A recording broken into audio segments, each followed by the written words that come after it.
예수님, 예수 그리스도는요 평강이 여러분 영혼과 육신과 또 가정과 하시는 일에 충만하시기를 축원드립니다.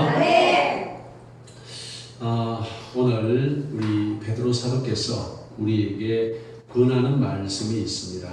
우리에게 주시는 말씀이 있습니다. 1절을 한번 보십시오. 너희 중 장로들에게 권하노니 나는 함께 장로된 자요 그리스도의 고난의 증인이요 나타날 영광에 참여한 자니라. 자, 이렇게 자신을 소개하는데 함께 장로된 자, 오늘로 말하면은 장로교에서는 장로 목사라고 할 수 있습니다. 장로와 목사, 목사도 장로 중에 하나거든요. 그리스도의 고난의 증인이요, 고난의 증인, 예수 그리스도의 고난의 증인, 또 나타날 영광에 참여할 자, 이렇게 자기를 소개하고 있습니다. 고난의 증인, 예수님의 고난의 증인, 산 증인이죠. 그리고 살아가는 자체가 이 베드로의 삶 자체가 말하자면요, 또 고난받으신 예수님을 따라 사는 삶이에요. 그래서 고난을 몸소 증인하는 겁니다.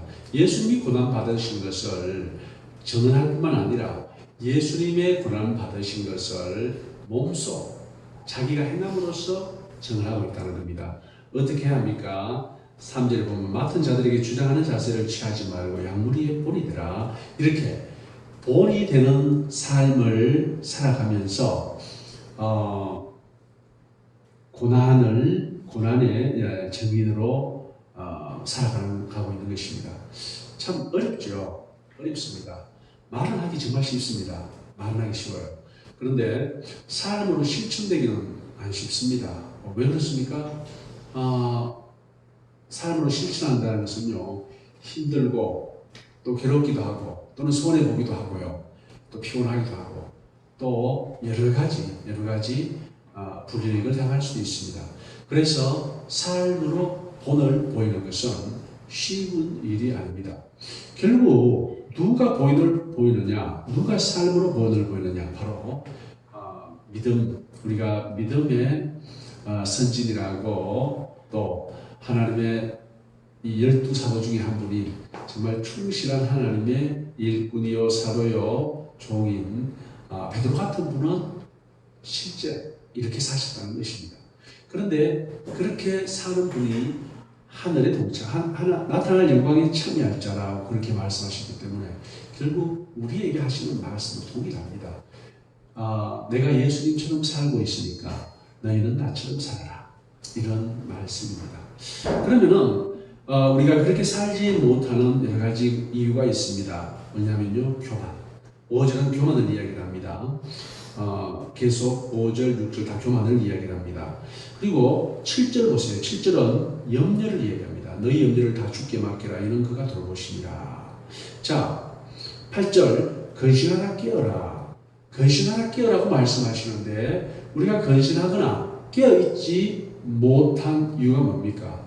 자기를 돌이켜보고 잘못된 것을 말씀에 비추어서 회개하고, 이게 바로 근신하는 거예요. 그 다음에 깨어있는 것은 오늘날 시대가 어떤 시대인지, 오늘날 우리가 살아가는 이 시대, 이 상황, 모든 것을 주의 깊게 말씀으로 살피고, 지금 이 어지러운 세상에서 내가 어떻게 살아가야 되는가, 하나님의 말씀대로 살아가야 되는데 구체적으로 어떻게 살아가야 되는지 정확하게 인식하고 있고, 또 그렇게 살아가는 것이 바로 깨어있는 것입니다. 그런 근신하는 삶, 깨어있는 삶, 그러한 삶을 살아라고 말씀하시는데, 그런데 문제점 두 가지를 이야기합니다. 하나는 교만과 하나는 염려를 이야기를 합니다. 그러면서 근신하라 깨어라 하는데, 바로 이 교만과 염려가요, 다시 보면은 근신하고 깨어있는데 가장 큰 장애물이 되는 것입니다. 여러분, 어떤 한 곳에 근심 걱정이 아주 우리 모든 생각을 사로잡아 버리면요, 우리는 현상을 바라보지 못합니다. 우리 주위에 일어나는 일이 무슨 일이 일어나는지 몰라요. 큰일을 당하신 분들 있잖아요. 갑자기 예기치 않은 상을 당했다든가, 이런 분들은 어떤 특징이 있냐면요, 정상적인 판단을 못해요. 갑자기 너무 큰 충격을 받았기 때문에 정상적인 판단을 못해요. 예를 들어서 이런 겁니다. 이제 그런 일을 당했어요. 그런 일이 이제 뭐 예를 들어서 장사를 치르고 이제 집에 일상으로 돌아왔어요. 돌아왔는데 이제 하루 일과를 마치고 자려고 하는데 집에 와서 뭐 해야 되는지 모르는 거예요. 내가 자야 된다라는 생각을 하면서 자기 위해서 구체적으로 뭘 해야 되는지 그걸 모르는 거예요. 뭘 해야 됩니까? 옷을 벗고 씻고 세수하고 자면 되지요. 뭐 없어 잠옷을 갈아입든지 하고. 그런데 그걸 모르는 거예요. 내가 자야 되는데 내가 뭘 해야 되지? 그 중간에 그걸 다 생각지를 못하는 겁니다. 왜 그래요? 바로 그 슬픔에 너무 큰 충격을 받고 아직 자기의 모든 생각이 그 슬픔에 사로잡혀 있기 때문에 정상적인 생각을 못 한다는 겁니다. 염려도 마찬가지입니다. 어떤 염려가 우리를 엄습해오면요, 우리는 정상적인 판단을 못 합니다. 그래서 염려에 온전히 사로잡혀서 우리가 일상적으로 또는 올바르게 판단해야 될 그런 것들을 판단하지 못하고 어떻게 됩니까? 잘못된 판단을 내리거나 그래서 굉장히 또 더 어려운 상황을 겪게 되는 경우가 있다는 것입니다. 그래서 이 뭐 전략에 보면요, 상대방을 화나게 하고 또는 상대방을 이 교만하게 자신만만하게 만들고 이 전쟁 전략에 보면요, 또 여기 나와 있듯이 오늘 이 염려를 만들어내는 겁니다. 예를 들어서 그 사면초가라는 말 아시죠? 사면초가 한나라하고 초나라 전쟁 이야기입니다. 그런데 항우 그 천하장사 항우의 한나라군을 어떻게 합니까? 사면에서 초가를 불러대는 거예요. 초가는 뭐냐면 초나라의 노래입니다. 그러니까 이 항우가 진을 치고 있는데 초나라 노래가 들려 나오는 거예요. 사방에 사면에서 사면초가. 그러니까 이 항우가 생각하기를 어떻게 합니까? 지금 사방으로 우리를 확 에워싸고 있구나. 적군이 이렇게 생각할 거 아닙니까? 어마어마하게 걱정, 염려에 사로잡혔을 겁니다. 어쩌면 두려움이네요. 그럼 왜 됩니까? 정상적인 판단을 못합니다. 그리고 잘못된 어떤 전략을 세우고 실수하고 실패할 수 있죠. 바로 그겁니다. 우리의 삶 속에서도 가장 우리의 삶에 잘못된 판단 또 잘못된 행동을 하게 하는 것 중에 하나가 교만이고 또 하나가 뭐냐면 염려라는 것입니다. 그러면 우리는 어떻게 살아야 됩니까?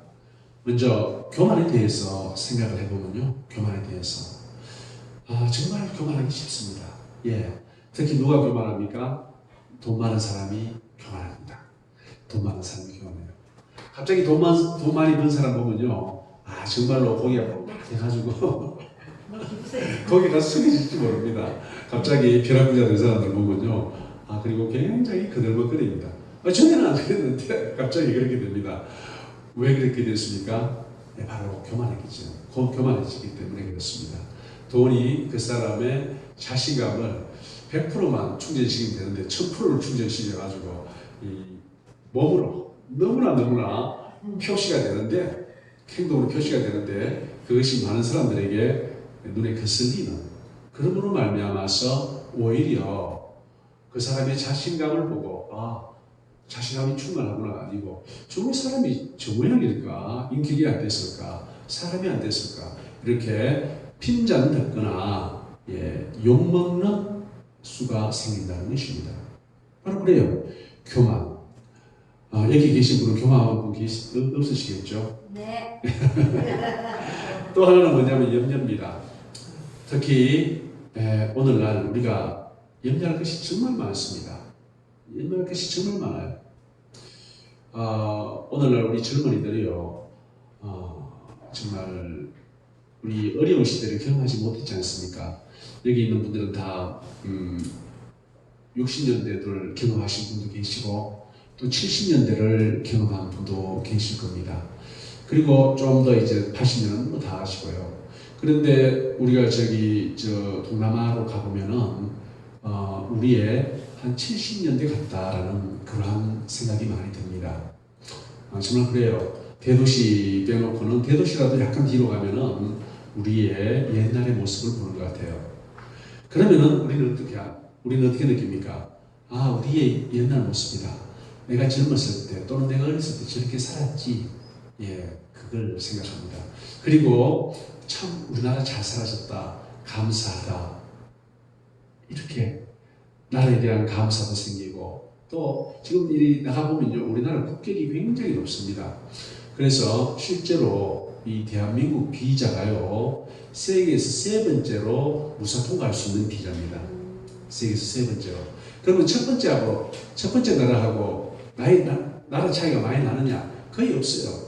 뭐 한 세 나라, 네 나라밖에 차이가 안 납니다. 그거 빼놓고 대한민국 비자가 무사 통과할 수 있는 이 비자예요.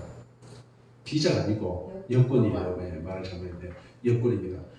예, 대단한 거예요. 동남아에서는 우리나라 함부로 올 수 없습니다. 우리나라 올라가면은 비자를 발급받아야 돼요.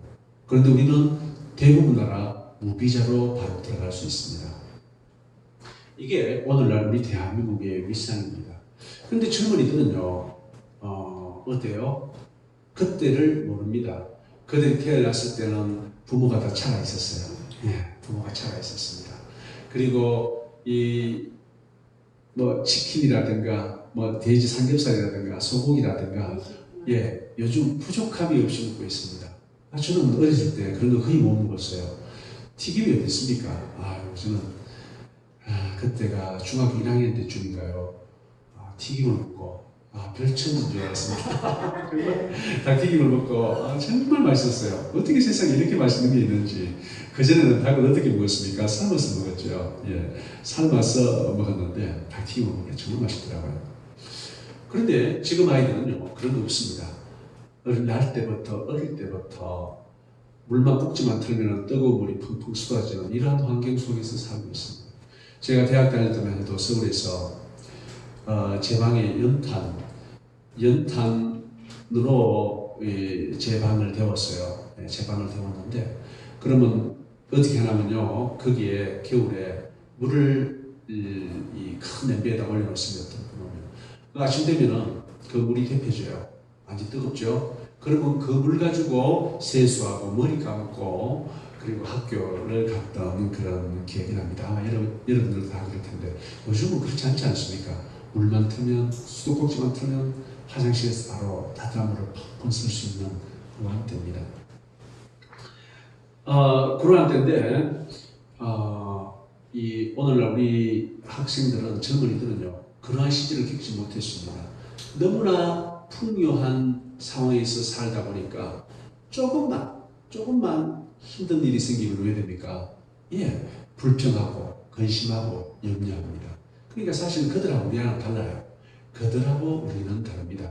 아마 정책을 펴더라도 그들은 그런 환경에 맞는, 그러니까 그렇게 자라난 배경에 맞는 그러한 어떤 정책을 펴고, 또 우리가 대할 때도 우리하고 똑같이 생각하는 게 아니고 우리 같은 정서를 공유하는 우리 나이 덕분을 대하듯이 대하면 안 되고 그들에게 맞는 방식으로 접근해야 되는데 우리 잘 모르죠.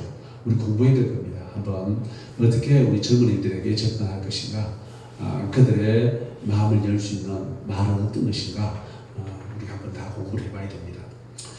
자, 그렇습니다. 이 근심, 염려가 결국 우리가 깨어있지 못하고 근신하지 못하도록 만들어버립니다.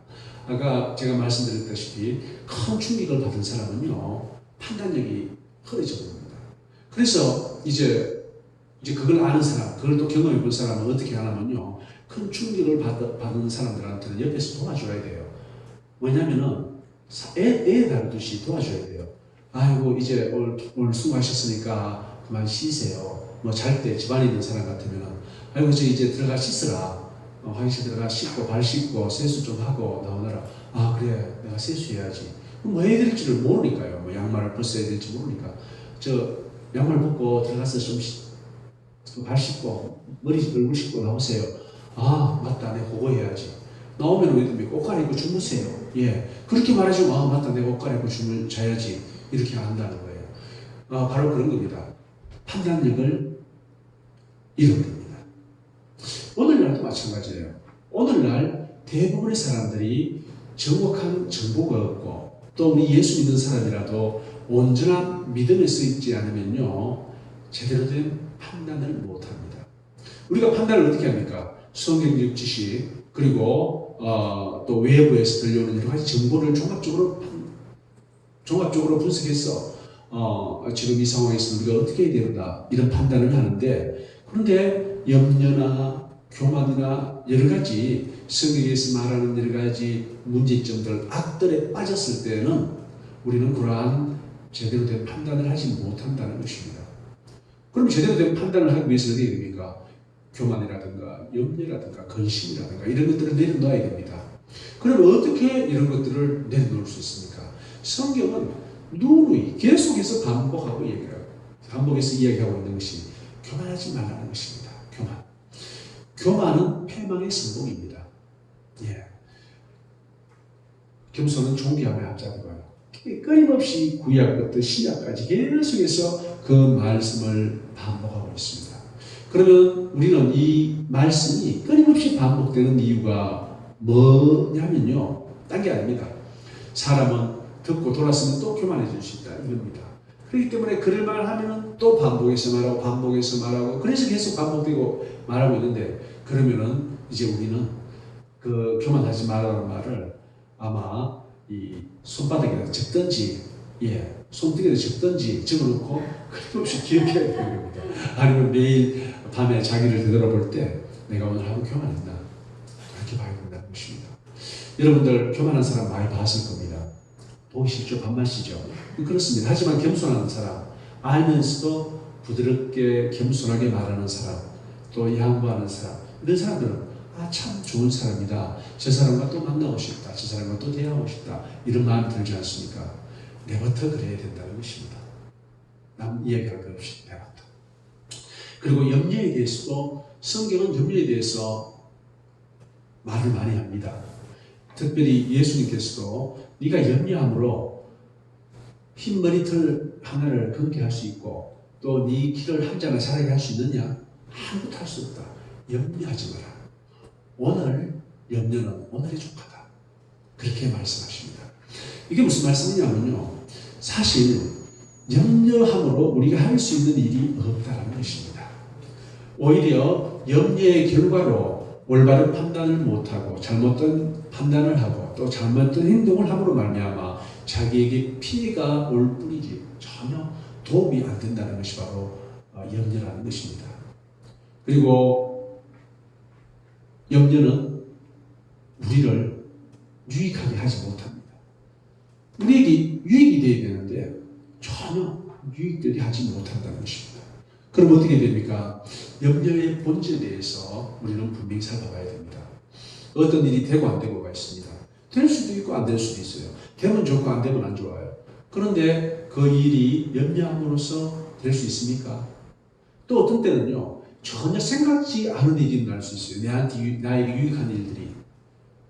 그것이 내가 염려함으로 됐습니까? 전혀 아니지 않습니까? 한마디로 될 일은 되고 안 될 일은 안 된다는 것입니다. 물론 우리가 최선의 노력을 다해서 꼭 해야 될 일도 있습니다만 하나님께서 하라고 하신 일들은 그렇게 해야 됩니다만 그렇지 않은 일, 우리 욕심의 소산이라든가 그런 것에 대해서는요, 그냥 자연스럽게 놔두면 될 일은 되고 안 될 일은 안 되게 한다는 것입니다. 이제 하나님과 깊이 교제를 나누면 이제 그것이 더 뚜렷해집니다. 예수님께서도요, 마음대로 행동하지 않으셨어요. 대표적인 경우가 뭐냐면요, 이 마르다 마리아의 누이 오라비 나사로죠. 나사로가 병이 들었습니다. 병이 들어서 죽게 되었어요. 그래서 갈릴리에 있는 예수님에게 바로 예루살렘 근처 베다니에 있는 마르와 마디아가 사람을 보냅니다. 빨리 가서 예수님 좀 모시고 오너라. 오라비가 다 죽게 되었다고. 그 말을 듣고 예수님이 어떻게 합니까? 이틀 더 있습니다. 그리고 이틀 후에 출발합니다. 그런데 결과적으로 4일이 지났습니다. 4일요. 그래서 가니까 하는 말이 뭡니까? 선생님이 여기 계셨더라면 우리 오라비가 죽지 않았을 텐데. 그렇게 말합니다. 예수님이 저 돌 치워라. 지금 죽은 지 사흘째 돼가지고 썩어서 냄새납니다. 이거 더운 날이잖아요. 바로 예수님은 그 순간을 기다렸다는 것입니다. 4일 동안 몸에 썩어서 부패해서 냄새가 나는 그때까지 기다린 거예요. 또 죽기를 기다린 거예요. 왜요? 다른 계획이 있습니다. 우리는 많은 경우 우리의 욕심을 앞세워서 하나님의 계획을 바꾸려고 합니다. 그건 안 되는 거예요. 그러면 다른 방법 한번 생각해 보죠. 자, 예수님을 납치해 와라. 예수님을 납치해 와가지고 빨리 우리 오라비 살리게 하라. 그리고 장정을 한 50명 보냅니다. 돈이 많이 들겠죠. 물론 예수님이 잡혀오시지도 않으시겠지만 온다고 한들 그건 하나님의 뜻이 아닙니다. 하나님의 뜻은 다른 겁니다. 하나님의 될 일은 반드시 되게 해줍니다. 그렇다고 우리가 나태하게 뒤로 물러서 있어야 된다는 말은 절대 아닙니다.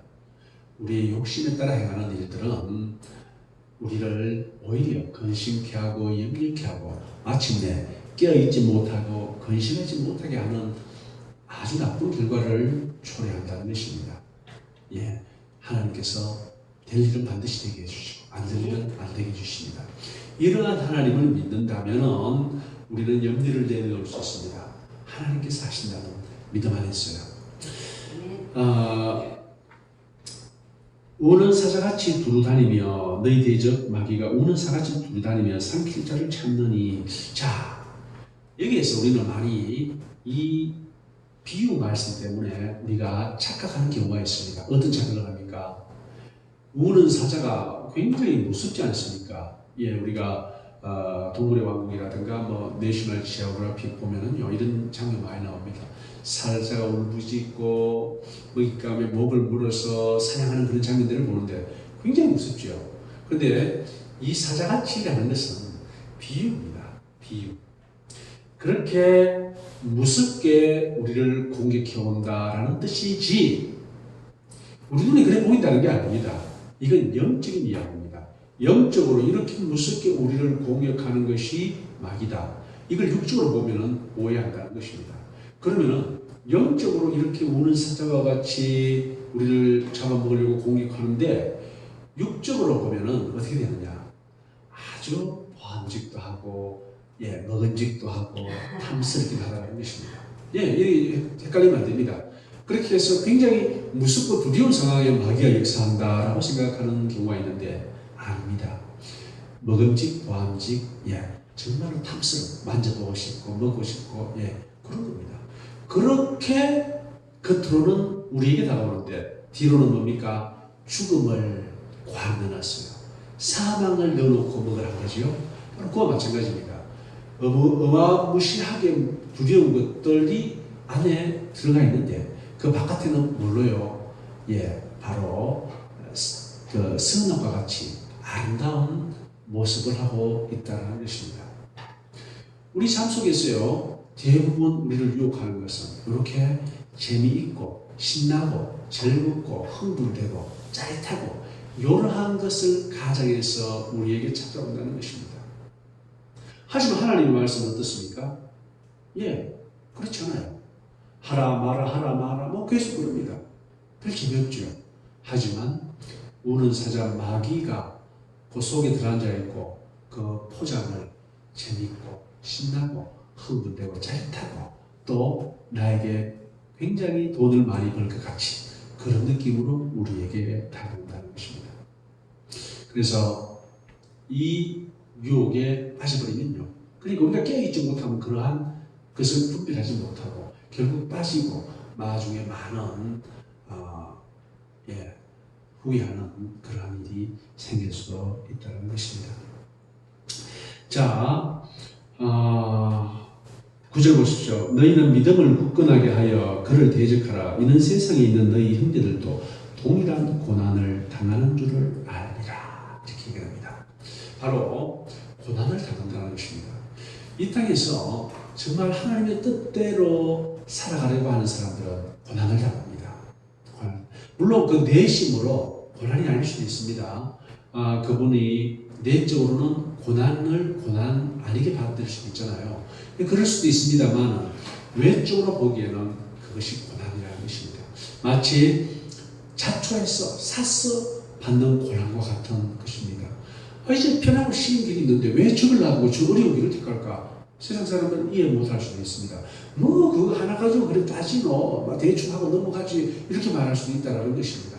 하지만 하나님의 사람은 말씀에 따라 성령님의 인도하심에 따라 진리에 따라 살아가는 사람이고, 이 세상은 그렇지 못한 세상이기 때문에 우리에게 애매한 고난, 우리 잘못 없는 그런 고난이 우리를 덮칠 수가 있다는 것입니다.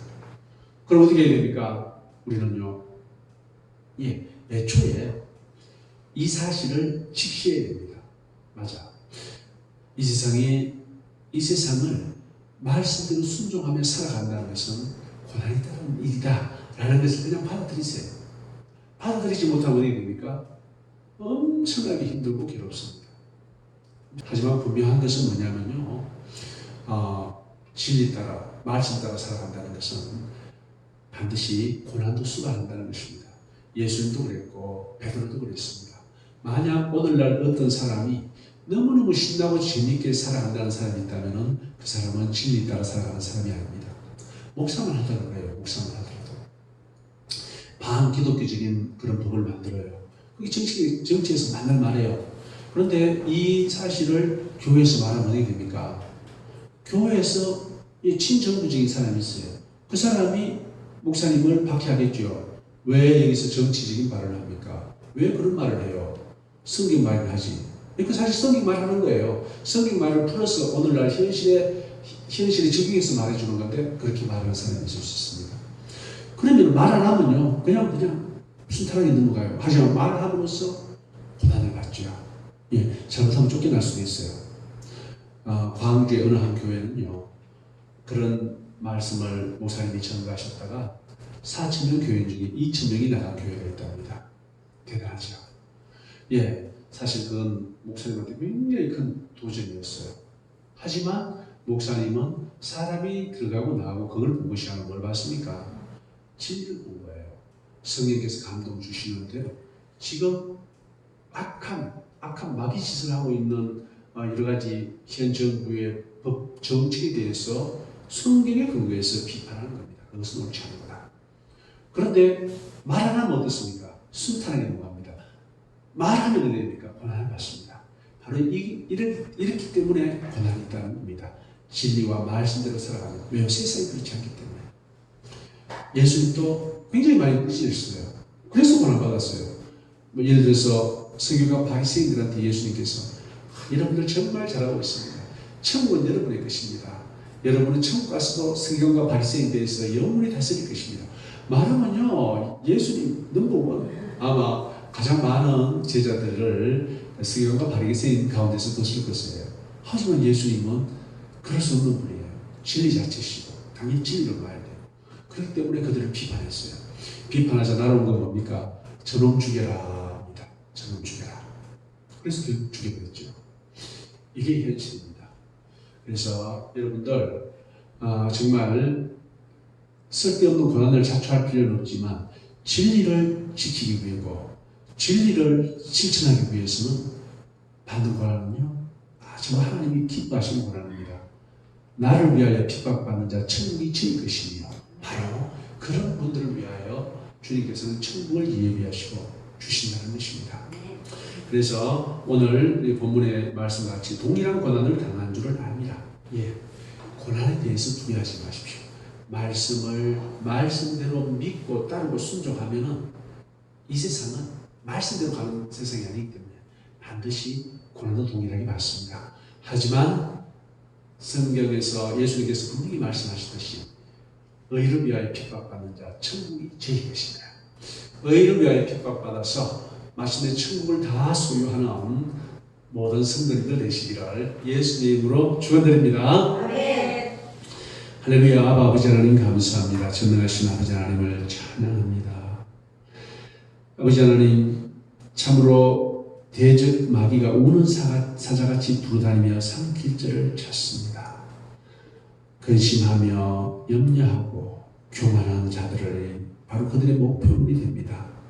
아버지 하나님, 저희들 더욱더 나아지게 하여 주시옵소서. 겸손하여 주고 염려 근심의 본질을 바로 바라보고 모든 염려 근심 십자가에 내려놓게 하여 주시옵소서.